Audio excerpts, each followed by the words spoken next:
G'day, folks. The Aussie Aspie here again. Today we're going to go over rule one, which is be yourself. Now, before you say I'm just using simple buzzwords, be yourself and that, it's a little bit more deep than just being yourself. It's understanding who you are, what makes you the person you are. And it comes in a variety of different ways. It's a journey of self-discovery. It's about learning what makes you special, what makes you the individual you are.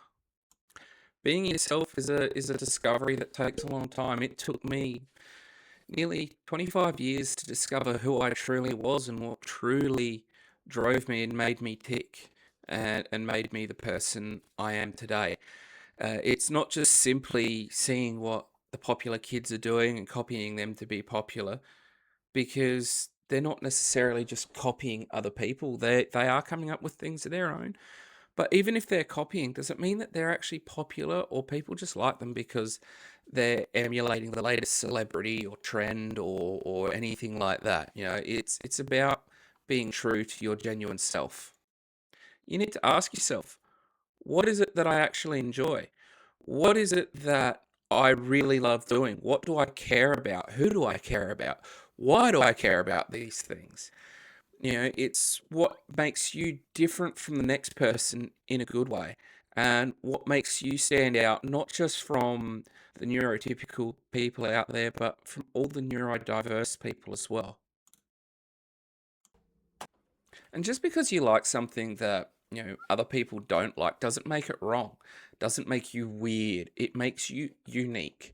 At the end of the day, so long as whatever it is you like, whether it's you like doing something, you like watching something, so long as you're not hurting anyone, you're not breaking any laws, why is it wrong? Why is it weird? At the end of the day, you're unique. Calling someone weird because they're different, they're unique, is like saying that a zebra is weird because its stripes aren't the same as the one next to it. Every single person out there is a unique person and has their own little things that makes them unique and special. And that's about finding out who you are, and being yourself is embracing those unique attributes. That does not mean that you don't need to learn, grow, and adapt. I mean, right now for me, staring into a camera feels very awkward. Looking at someone in the eyes when I'm talking to them is really just not natural for me, but it's an ability that I've learned, and it's a skill that I've taken years to develop. But it's all about adapting, it's about growing, it's about becoming something newer and better than you were before.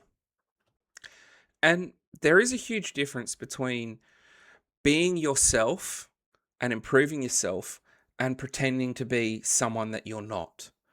And that is a huge distinction, and it's something that does take time to learn.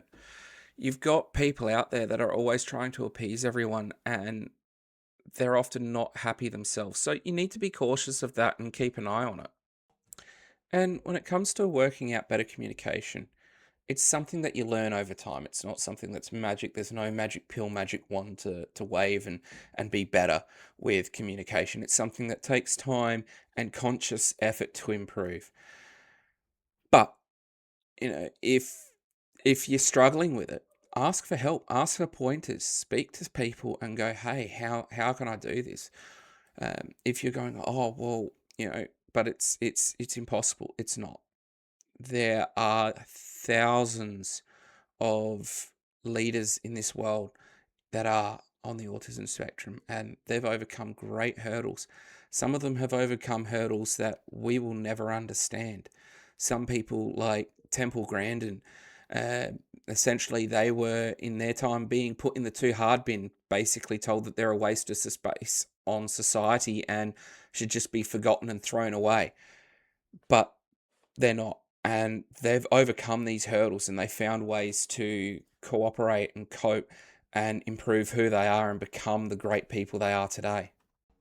And if you're not sure on what makes you unique, ask your friends, ask your family. What do you think I'm good at? What makes me different? What makes me special? And they'll point it out. And you ask them, be honest. Don't just try to be nice for me. I want you to be honest, and I want you to tell me what it is that makes me so special. And It's often the people who know you the best that will know the strengths that you have, even if you don't recognize them yourself, if you can't. Some people out there will see their greatest strength as their greatest weakness, whilst everyone around them sees it as their greatest strength. At the end of the day, just remember this: be yourself, improve yourself, but do not lose who you are by trying to fit in. Whilst it's important to fit in with groups and people, it's just as important to not lose who you are and what makes you special and unique. I'll see you around.